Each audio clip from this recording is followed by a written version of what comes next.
ನಿಖಿಲ್ ಸರದಾರ ಹಣೆಪಟ್ಟಿ ಹೊತ್ತ ನಿಖಿಲ್ 3 ಬಾರಿಯೂ ಸೋಲೋದಕ್ಕೆ ಇದೇ ಕಾರಣ. ಪ್ರತಿ ಬಾರಿ ಸೋತವರಿಗೆ ಮಾತ್ರ ಗೆಲುವಿನ ಮಹತ್ವ ಗೊತ್ತಿರುತ್ತದೆ. ಆದರೆ ಈ ಗೆಲುವನ್ನ ತನ್ನದಾಗಿಸಿಕೊಳ್ಳುವುದು ಹೇಗೆ ಅಂತ ಮಾತ್ರ ಗೊತ್ತಿರೋದಿಲ್ಲ. ಈಗ ಅಂಥದ್ದೇ ಸ್ಥಿತಿಯಲ್ಲಿದ್ದಾರೆ ನಿಖಿಲ್ ಕುಮಾರಸ್ವಾಮಿ. ಮಂಡ್ಯ ರಣಕಣದಲ್ಲಿ ಮೊದಲನೇ ಬಾರಿ ಸೋತಿದ್ದ ನಿಖಿಲ್ 2ನೇ ಬಾರಿ ರಾಮನಗರ ಅಖಾಡಕ್ಕೆ ಧುಮುಕಿದ್ದರು. ಅಲ್ಲಿಯೂ ಅವರಿಗೆ ನಿರಾಸೆ ಉಂಟಾಗಿತ್ತು.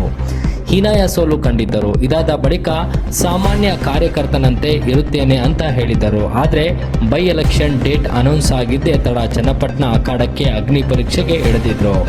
ಸೈನಿಕನ ವಿರುದ್ಧ ತೊಡೆ ತಟ್ಟಿದ್ದ ಯುವರಾಜ ಮತ್ತೊಮ್ಮೆ ಸೋಲುಂಡಿದ್ದಾರೆ. 3 ಬಾರಿಯೂ ನಿಖಿಲ್ ಕುಮಾರಸ್ವಾಮಿ ಸೋಲೋದಕ್ಕೆ ಇದೇ ಕಾರಣ. ಮುಂದೆ ಏನಂತೀರಾ? ಮುಂದೆ ನೋಡೋಣ ಬನ್ನಿ. ನಿಖಿಲ್ ಸೋಲಿಗೆ ಇದೇ ಕಾರಣನಾ? ನಿಖಿಲ್ 3 ಬಾರಿಯೂ ಸೋತಿದ್ದಾರೆ. ಸೋಲಿನ ಸರದಾರ ಎನಿಸಿಕೊಂಡಿದ್ದಾರೆ. ಇದಕ್ಕೆ ಪ್ರಮುಖ ಕಾರಣ ಜೆಡಿಎಸ್ ಪಕ್ಷದ ಆತುರದ ನಿರ್ಧಾರ ಅಂತ ಹೇಳ್ತಾರೆ.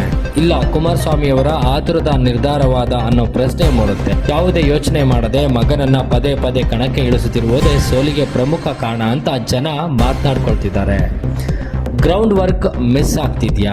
ಎದುರಾಳಿಗಳ ತಲೆಯಲ್ಲಿ ಏನು ಯೋಚನೆ ಇದೆ ಅನ್ನೋದನ್ನ ಊಹಿಸಿಕೊಳ್ಳದೆ ಕುಟುಂಬದ ಪ್ರತಿಷ್ಠೆಗಾಗಿ ನಿಖಿಲ್ ಕುಮಾರಸ್ವಾಮಿಯನ್ನ ಬಲಿಪಶು ಮಾಡಲಾಗ್ತಿದ್ಯಾ ಅನ್ನೋ ಪ್ರಶ್ನೆ ಕೂಡ ಇಲ್ಲಿ ಟ್ರೆಂಡ್ ಆಗ್ತಿದೆ. ಹರಿಯದೆ ಕುಮಾರಸ್ವಾಮಿಯವರು ಮಗನ ಎಳೆದು ತಂದು ನಿಲ್ಲಿಸಿದೆ ಸೋಲಿಗೆ ಕಾರಣ ಅಂತಿದ್ದಾರೆ ಜನ. ನಿಖಿಲ್ ಬಿಟ್ಟು ಬೇರೆ ಆಯ್ಕೆ ಇಲ್ವಾ? ಪ್ರತಿ ಬಾರಿಯೂ ನಿಖಿಲ್ ಕುಮಾರಸ್ವಾಮಿಯವರನ್ನೇ ಅಖಾಡಕ್ಕೆ ಇಳಿಸೋದ್ಯಾಕೆ? ದಳಪತಿ 2 ಬಾರಿ ಸೋತಿದ್ರು ಮತ್ತೆ ಮಗನಿಗೆ ಮಣೆ ಹಾಕಿದ್ಯಾಕೆ? ಮಗನನ್ನ ಗೆಲ್ಲಿಸುವುದೇ ಕುಮಾರಸ್ವಾಮಿಯವರ ಮಹತ್ತರದ ಉದ್ದೇಶ ಅನ್ನೋದು ಇದರಿಂದಲೇ ಗೊತ್ತಾಗ್ತಾ ಇದೆ. ಮಾಜಿ PM ದೇವೇಗೌಡರವರಿಗೂ ಮೊಮ್ಮಗನ ಭವಿಷ್ಯದ ಬಗ್ಗೆ ಸಿಕ್ಕಾಪಟ್ಟೆ ಟೆನ್ಷನ್ ಇದೆ.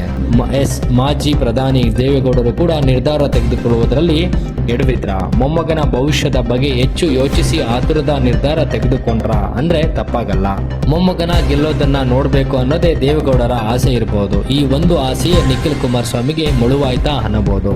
ಹಾಗಾದ್ರೆ ಕೊನೆ ಹಂತದಲ್ಲಿ ಹೆಸರು ಅನೌನ್ಸ್, ಯಾವಾಗ್ಲೂ ಅಷ್ಟೇ ಕೊನೆ ಕ್ಷಣದಲ್ಲಿ ಅಭ್ಯರ್ಥಿಯನ್ನ ಘೋಷಣೆ ಮಾಡಿದ್ದು ತಪ್ಪಾಯ್ತಾ ಅಂತಿದ್ದಾರೆ ಮತದಾರರು.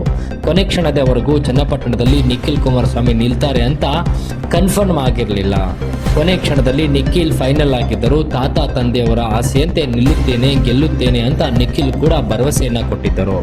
ಇದೀಗ ನಿಖಿಲ್ಗೆ ಮತ್ತೊಮ್ಮೆ ಹೀನಾಯ ಸೋಲಾಗಿದೆ. ಇಷ್ಟೆಲ್ಲ ಮಾಡಿದ್ದು ನಿಖಿಲ್ ಭವಿಷ್ಯಕ್ಕಾಗಿ ಅಲ್ವಾ? ಮುಂದೆ ನಿಖಿಲ್ ಭವಿಷ್ಯವೇನು?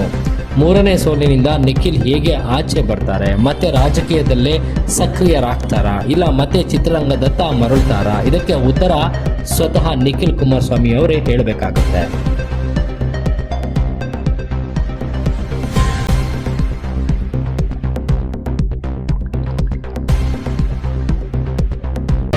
ಮತ್ತಷ್ಟು ಸುದ್ದಿಗಳಿಗಾಗಿ ನೋಡ್ತಾ ಇರಿ ಪಬ್ಲಿಕ್ ನ್ಯೂಸ್ 24x7. ಇದು ಸತ್ಯದ ಧ್ವನಿ.